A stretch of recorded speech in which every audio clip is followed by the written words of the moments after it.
You're in the right place. This is the Eatfluencer podcast, and I'm your host, Dr. Maggie Landis. Together, we are going to unpack everything about eating and discover the what, when, and how that will let you lead your best life. This is not your doctor's conversation about nutrition. Today is when you can start to love eating again.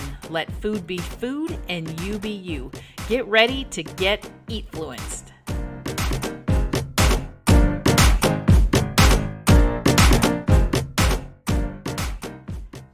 Welcome back to the Eatfluencer podcast. This is Maggie Landis. I'm your host here, and I'm glad you're joining me today. This is episode 45.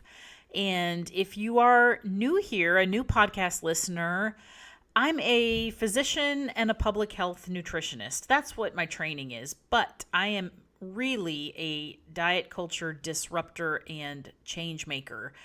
And you are going to love the content here on this podcast if this is your first touch with me, because this is not your doctor's average conversation. I think that may even be in the intro, but it's, I am out to change a narrative about nutrition, health, body image, and really how we handle our pursuit of smallness, meaning weight loss, because there is just so much wrong with the conversation that we all feel wrapped up in and is being promoted by your healthcare providers too. So on this podcast, we are separating the wheat from the chaff, as they say, and really digging into the science of the nutrition science, the psychology of eating, the science of weight regulation, and really the psychology of diet culture. And that's what this episode today is going to be about.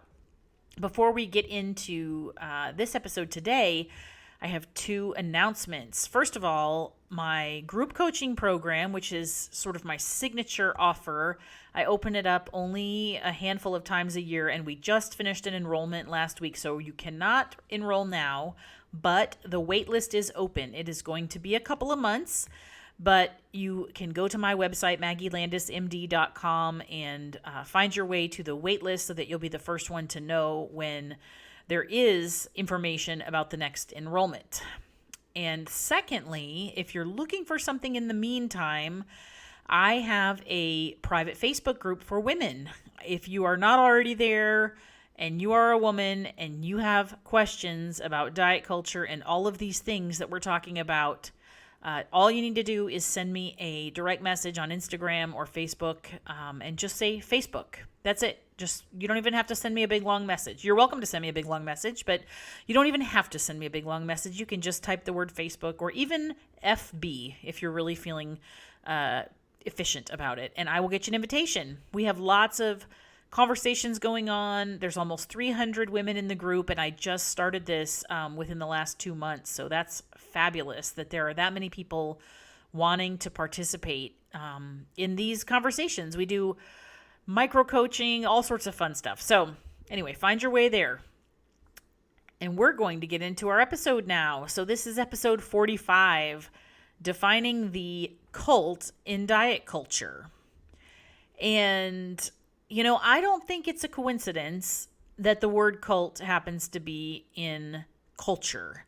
So what we're going to do today on this episode is talk about where that comes from. And are we really approaching eating and nutrition in a objective way that has some longevity for us and some durability, or are we approaching nutrition and eating in a cult-like mentality?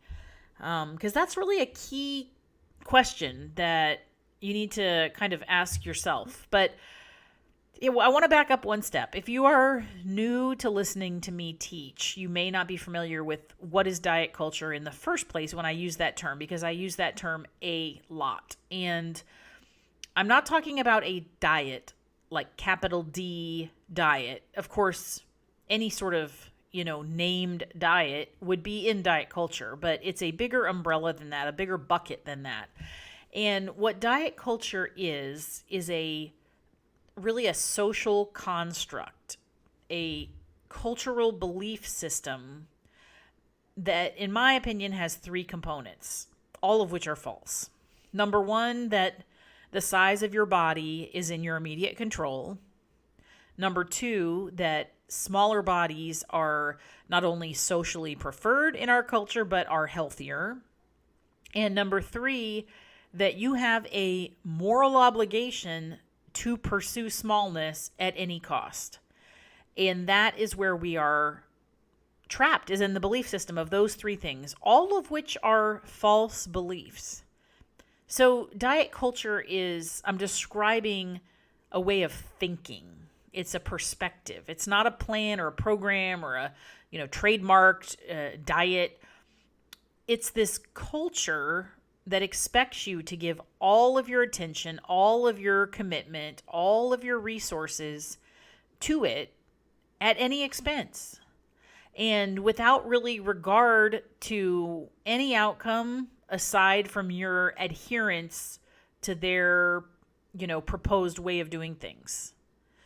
So if that doesn't sound totally cultish, I don't actually know what else could be more so.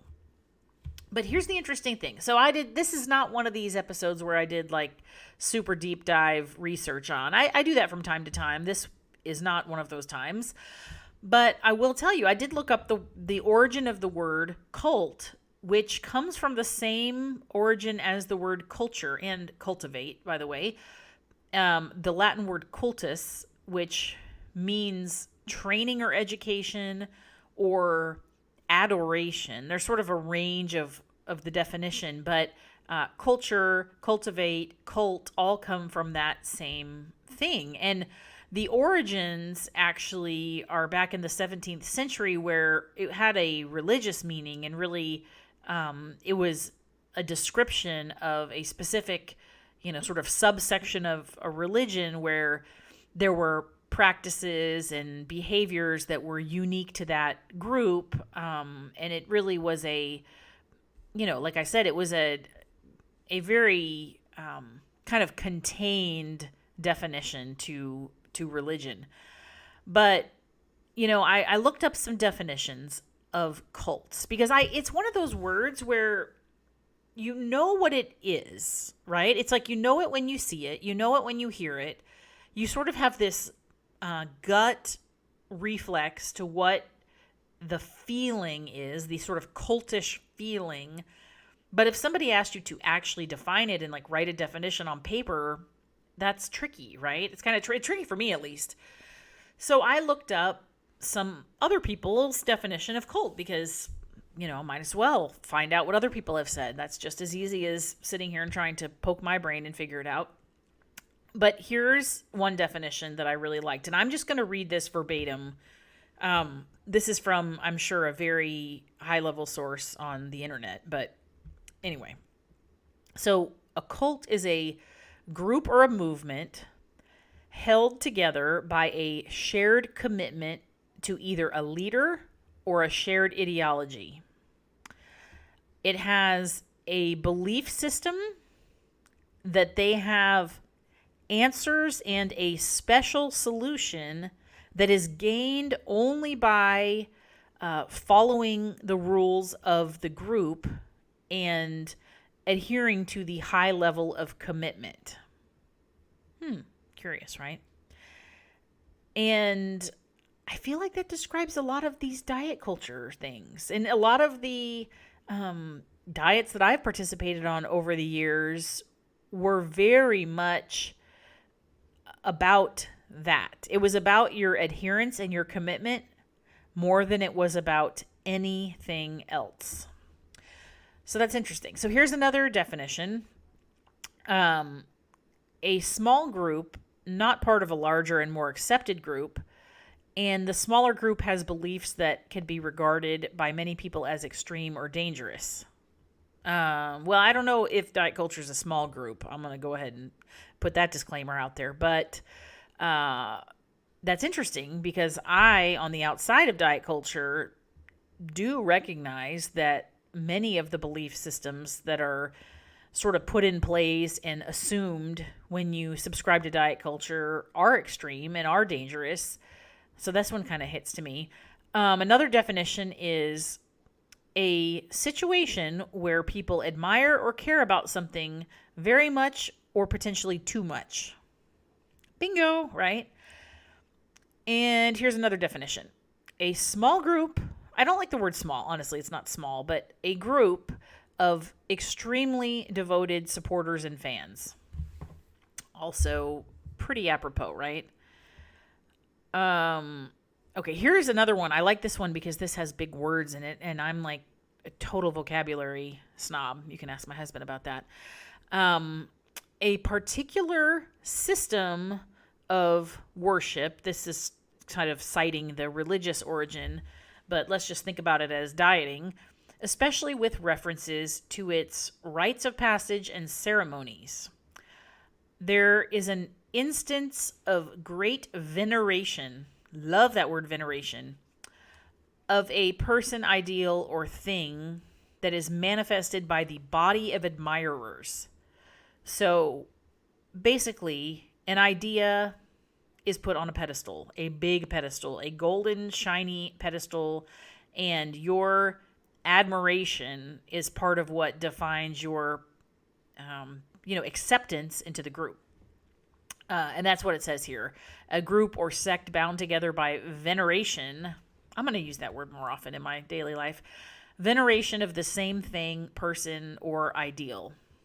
So, I hope this is shaking you up a little bit that, a lot of what we do, and we call it health, we call it lifestyle, we call it nutrition, we call it clean living, we call it all sorts of things, is truly a cult behavior.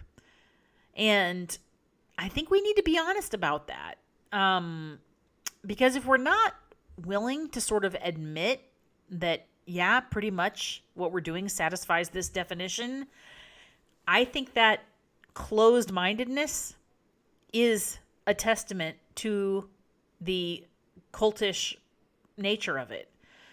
Really, being totally closed to any other possible point of view or perspective, particularly when we're talking about science, and there is a, kind of truth, there is actually an objective center point for the information.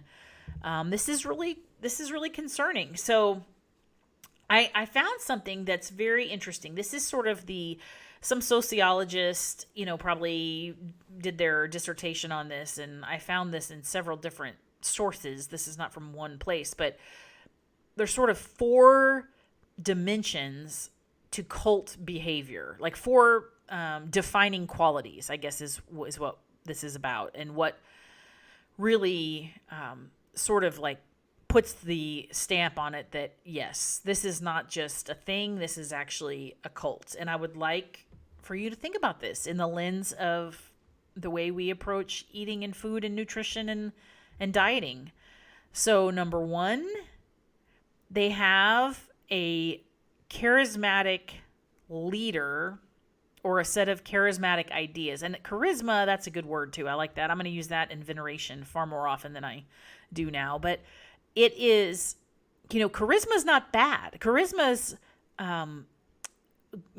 a charming quality. It's influential. It's people with high energy. They have connectivity. They have an immediate sense of trustworthiness.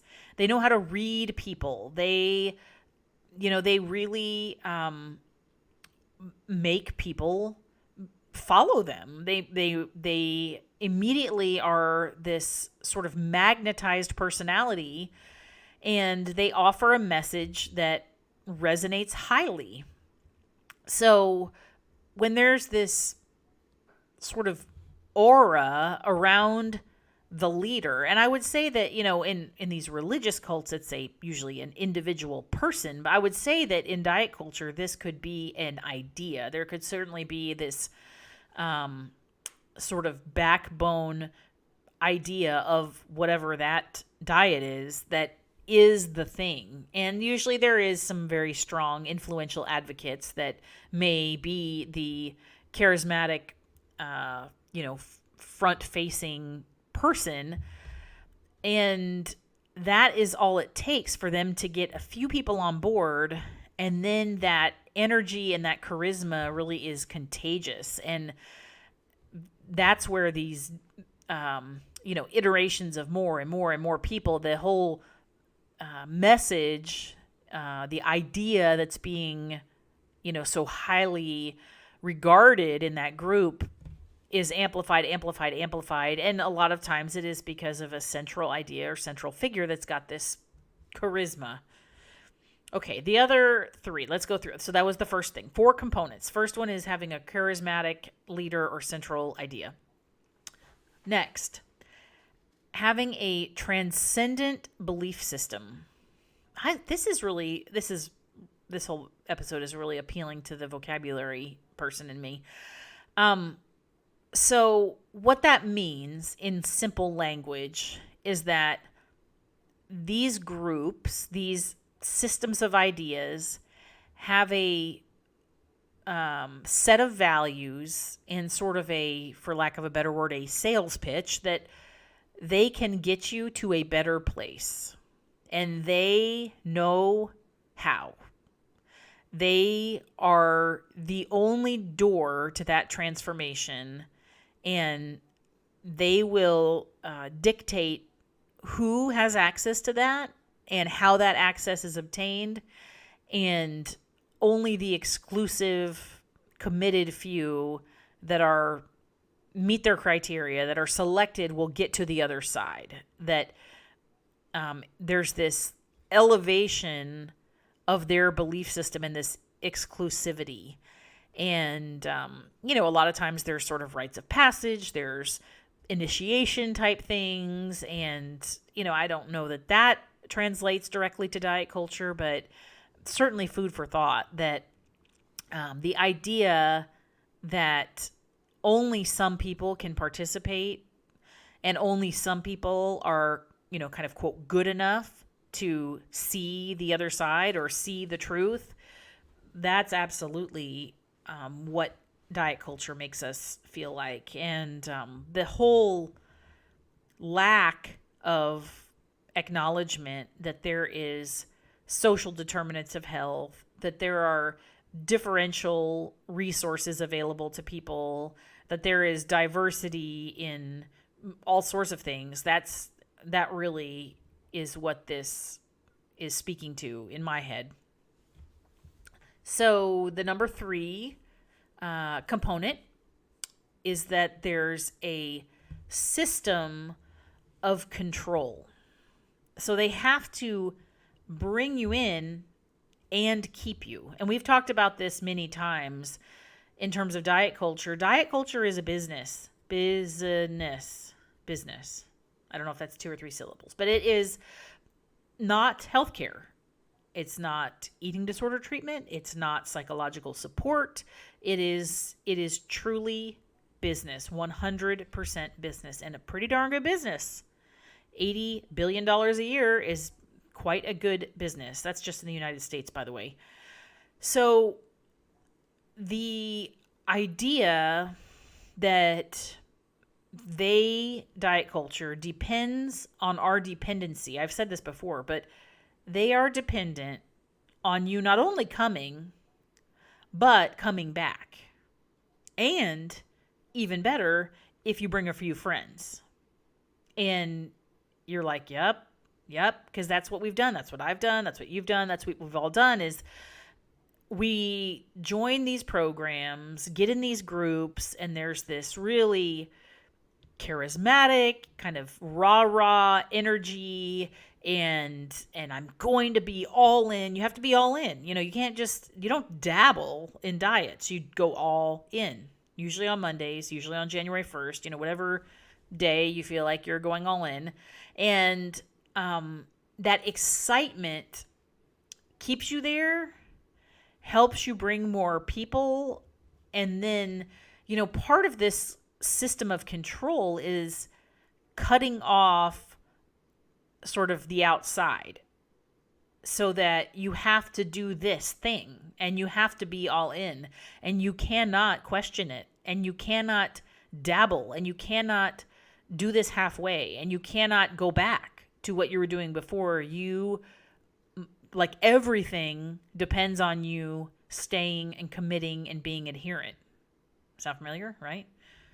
I mean, what's coming to mind is just these, these crazy restrictive things where the days are numbered or whatever. And, if you, quote, screw up, you have to start over.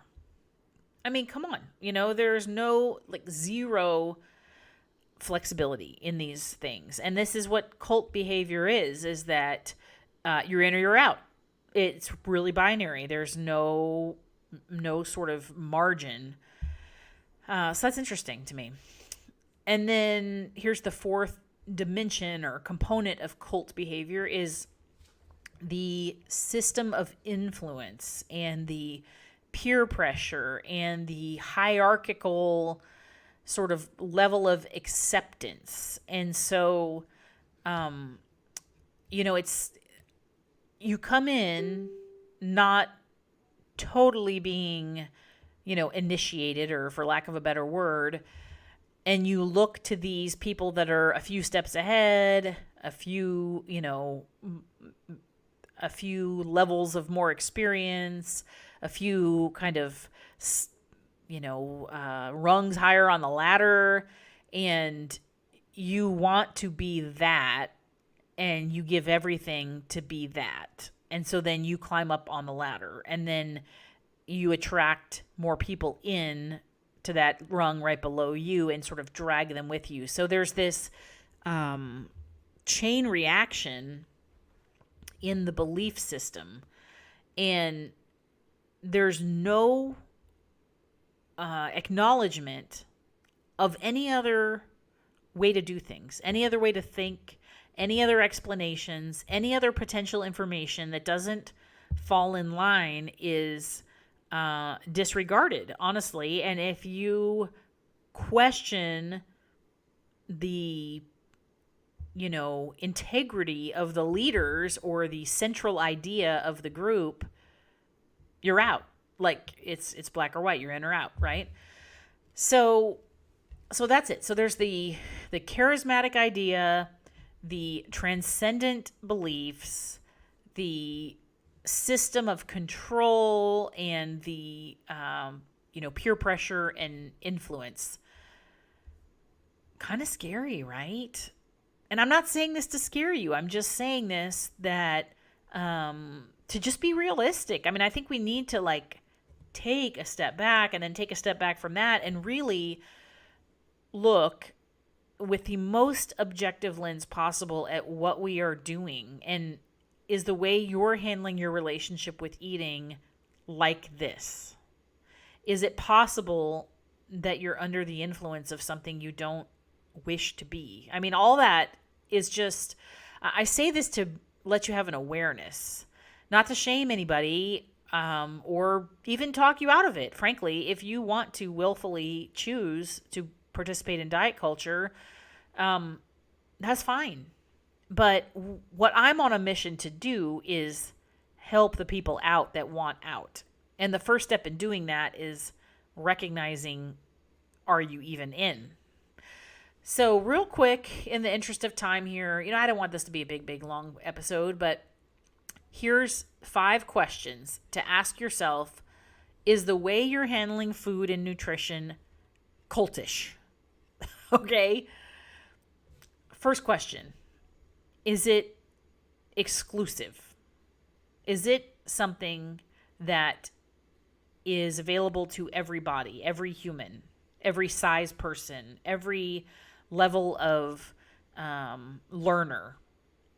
If it's not available to everybody and there's specific gatekeeping criteria and it's a high level of exclusivity, chances are might be sort of a cultish diet culture.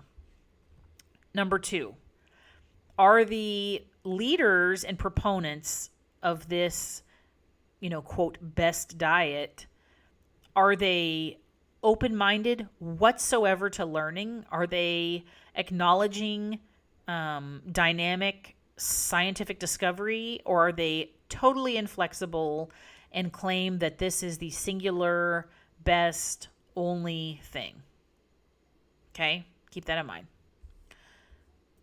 Another question to ask, part of this cult thing is not only really revering and venerating, there's that word again, what they believe in, but also demonizing what other people believe in. So is a major component of your, nutrition plan, diet plan, eating plan, a demonization of specific foods, specific ways of eating, nutrient groups? I mean, is there a very negative narrative that accompanies anything outside of that plan?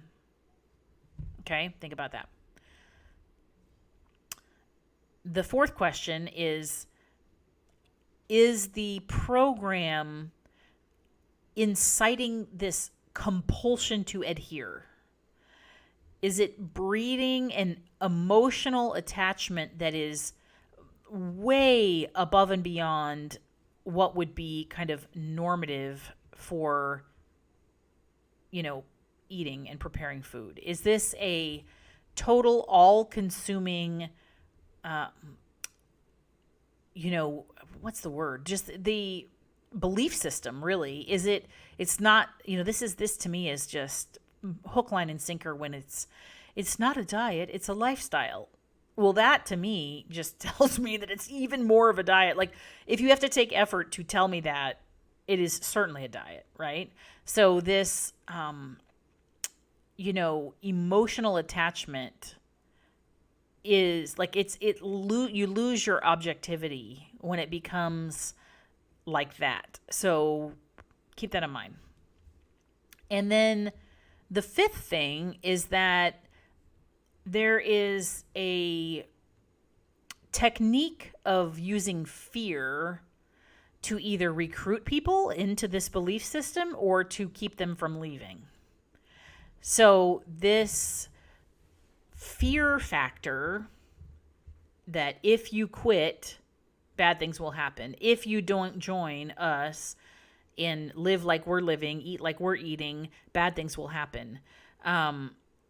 The diet culture works very aggressively to impose their belief system on us because it's, again, marketing.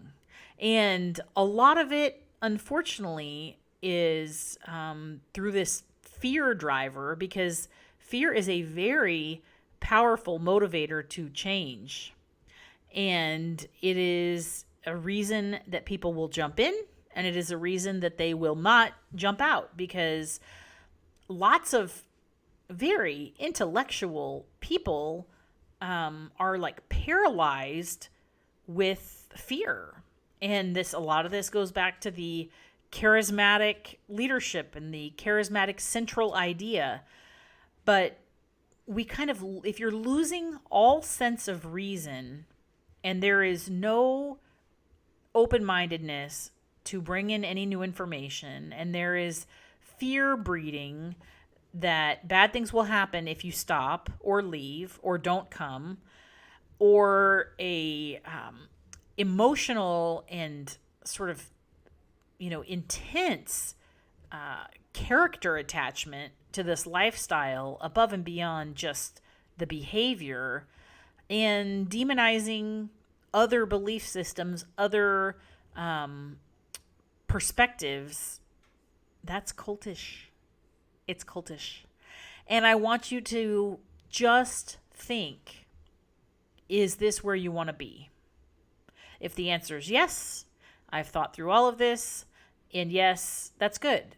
But I want you to be able to say yes, that the way you're choosing to live is comfortable, within your resources, meeting your needs, is a independent decision, facilitates flexibility, allows for dynamic learning? If the answer is yes, yes, yes, yes, yes, great. You're probably doing the right thing. But if any of the words like rigid, exclusive, fearful, extreme, emotionally consuming, out of reach, if those are descriptors, then you're, potentially in a place you don't want to be, and potentially in a place you don't want to stay.